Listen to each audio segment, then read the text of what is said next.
Let's talk a little bit about like technology, social media aspects of events obviously become huge, from influencers to impressions to the shareability is incredible with what you're capable of. You have 5,000 people at an event. I don't even know what the number of the shareability and impressions could be, but it's large. And there may be some people that don't like that stuff or think it's, blah, blah, blah, but it's an undeniable place where we are in society. And I think if you're not trying to leverage it authentically, you're making a mistake. That's just my opinion. I think you need to be trying to leverage it authentically. What are some of your thoughts or advice for these event people as they're going to trade shows or putting on their own events in that space? Well, there's a couple thoughts. One is going to be counterintuitive. Your first responsibility is to create memorable experiences for the people in the room, so that they want to come back. That is job one.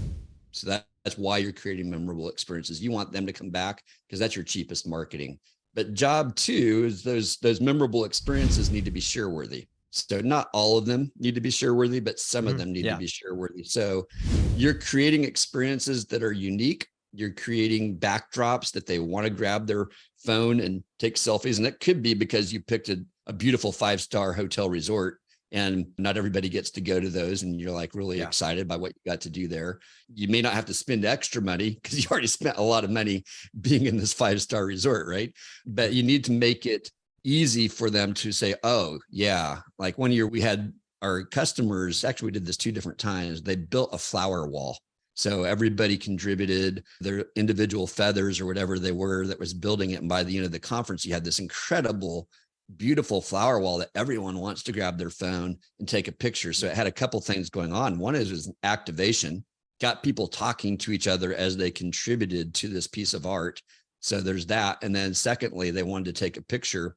Another time we had a TikTok artist who came, and he's a duct tape artist. So he was creating this piece of art throughout the conference, and he was taking shots of it as well as a continuous video so that he could do a time lapse after the conference was over. Well, people were watching and wondering, what's this going to become? By the third day, you saw what it was, and someone got the chance to buy the piece of art, but everyone's stopping and saying, oh, this guy's got millions of followers on TikTok, but look what he created. He created a piece of art that's just for our event. So like you've got all these meta themes going on that are for the people in the room, but are also cool for people. FOMO, it's something to tap into. It's not something that I would overly tap into. You want people to think, I wish that I had come if they're the right person, but you can't play on that emotion too much. But I do think social media gives you a chance to be relevant to people everywhere. And I think the things that they'll miss out on are those experiences that you can only do when there. If the only thing people are doing is sharing pictures of slides from presentations, well, they could have watched that on, right? Yeah. So what's different about it? Now all of a sudden, maybe that instructor taught you to do something in person that there's no way they could have done online. That's worth sharing, and people are going to talk about it. To your point, it's a lot of it's obvious stuff, having hashtags, making it easy to know, having social media feeds where people get to see pictures of themselves, because it creates this reinforcing engine where if you see yourself on a screen, you want to take more pictures. So you'll see yourself again, and others will do it. All those things have been done for years. And I think you got to do those things. But the next level stuff is being intentional about the design of where people go. Doing gamification with scavenger hunt type stuff can be really fun. Just again, start with your audience. What's that experience? What's going to make sense to them? I've always spoke about extending the life of the event, that idea, like extending the event, right? An event could be 3-4 days, but how do you, as a brand, extend what your initiatives or what the memories you're trying to have there? How do you extend it either direction, before or after, really? And how long can it last? And I think that's some of what that can do is, FOMO, it can create a little bit of that, but it's almost looking at the event being like, man, that looked like an incredible event. Because if it's great, people are going to share it. And what are they sharing? How much planning can go into what gets shared? Like most things with events, I think it's beginning with the end in mind. It's kind of reverse engineering things and understanding what does those shares look like? What are people talking about? Yeah.